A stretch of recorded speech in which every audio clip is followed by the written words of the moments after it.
पहिला मी डायरेक्टली ह्याच्यावर प्रायमर लावलाय. हां, प्रायमर लावा किंवा मॉइश्चरायझर लावा चालेल. मग ह्यांचा हार कशामुळे झालेला आहे तुझा? तुमचं सनटॅन्स आहे ना, हो. ॲलर्जी आहे त्यांना सनची. त्याच्यानंतर मी घेतली पहिल्यांदा डार्क कन्सिलर, जो आपण एक सगळ्यात डार्क लावलाय तो.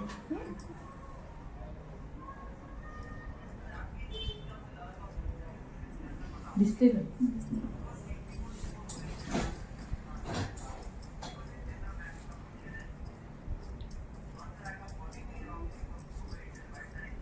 पूर्ण व्हिडिओ बनवू. हां बनव.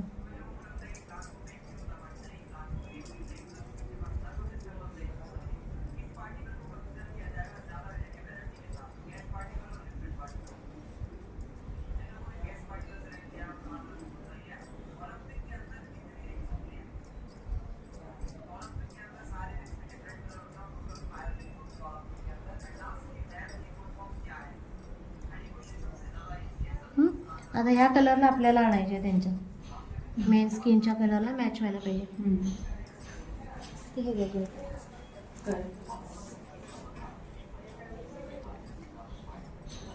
ब्रश मी क्लीन केला आणि त्याच्यावर परत लावते. त्याच्यापेक्षा थोडासा लाईट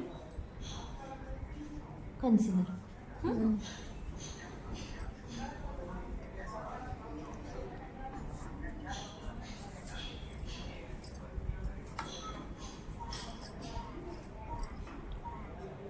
ब्लेंडर द्या.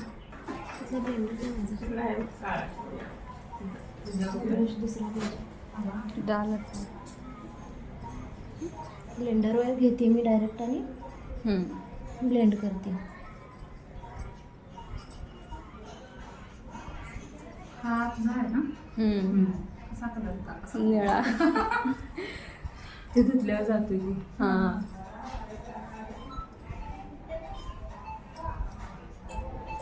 खाली बघा.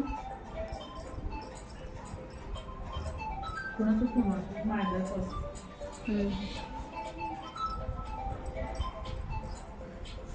देऊ काय? कडू. आता इथे एक काय लक्षात ठेवायचं माहिती आहे का, ब्लेंडिंग जास्त करायचं नाही आहे आणि प्रेशर पण जास्त द्यायचं नाही, नाहीतर काय होणार आहे, ते खालचा कलर आणि वरचा कलर दोन्ही एकच होणार आहे आणि वेगळाच कलर हे होणार तिथं. पहिला जास्त क्वांटिटीमध्ये लावून घ्यायचं प्रोडक्ट आणि मग व्यवस्थित ते नंतर काय करायचं, ब्लेंड करायचं. जिथं आपल्याला वाटतंय अजून पॅच दिसतोय तिथं फक्त लावून घ्यायचं. वेट ब्युटी ब्लेंडर द्या. कुठला? वेट केलेला कुठला पण द्या. द्या त्यातलं माझ्यातला एक भिजवून द्या.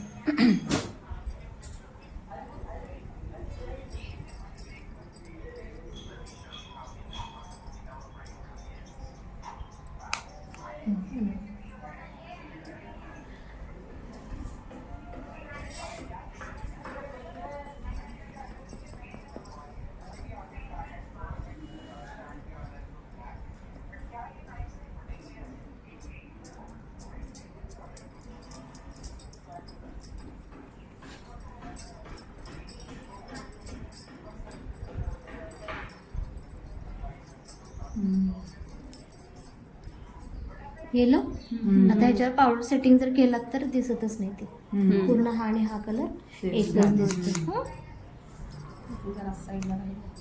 लावलं नाही का आपण प्रोडक्ट तिकडं.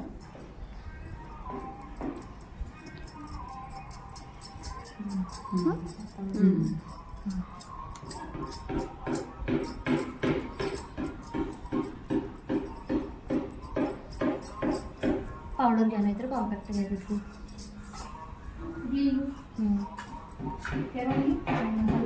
घ्या कुठली पण.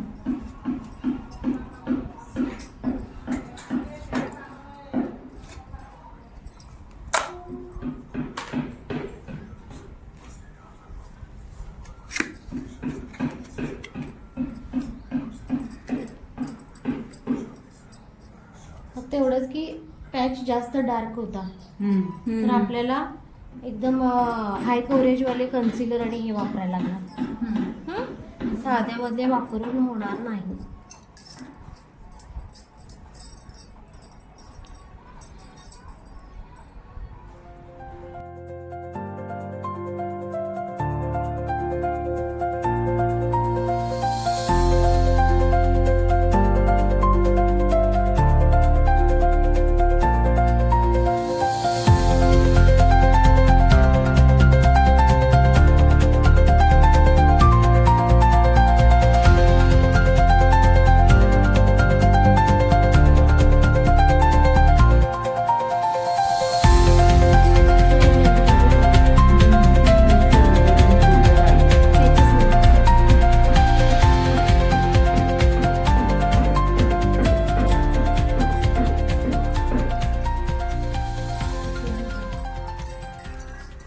आलं ना लक्षात तेवढं कसं करायचं ते